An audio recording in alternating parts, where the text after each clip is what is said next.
Tofa babbar magana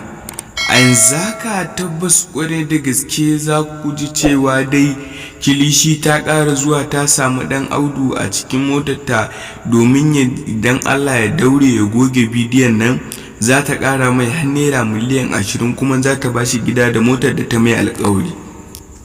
Wanda a yanzu haka tabbas kware da gaske za ku ji cewa dai kilishi da ɗan Audu suna cikin sulhuntawa sai ga Abba Galadima ya zo wucewa a mota,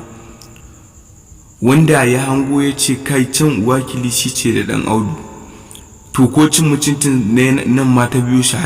har cikin garin nasa nan ma za ta ƙara ci mai mutunci ne, bayan cin mutuncin da suka musu a garin Gabas da ita da iyayen Sumayya.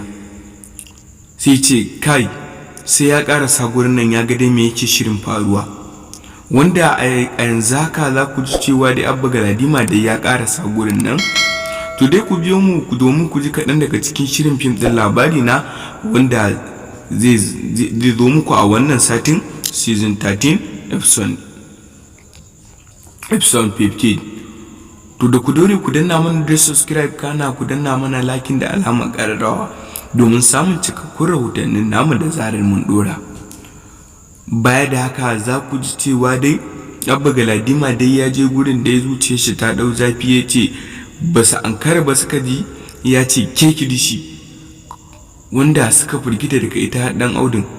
wanda suka fito daga motar za ku ji cewa dai har Abba Galadima ya fara yi wa dai kilishi fada, wanda a yanzu haka tabbas kwarai da gaske za ku ji cewa dai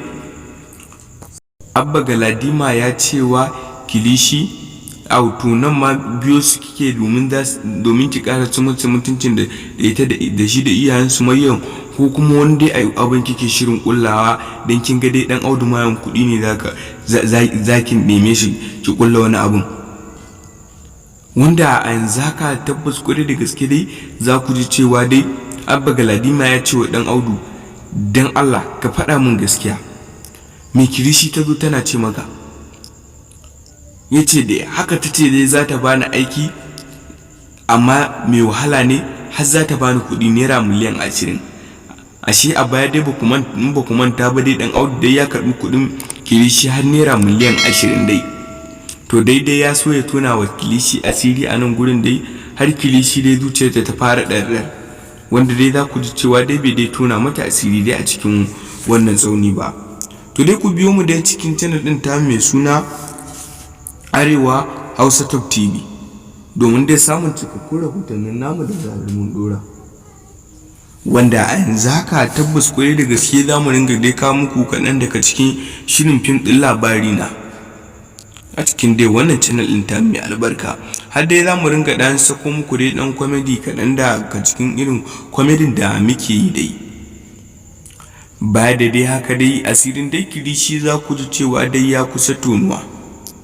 Dai ta murmura da take kullawa dai gashi nan dai ta murmura ta ƙare ta riga ta faɗo hannun ɗan Audu.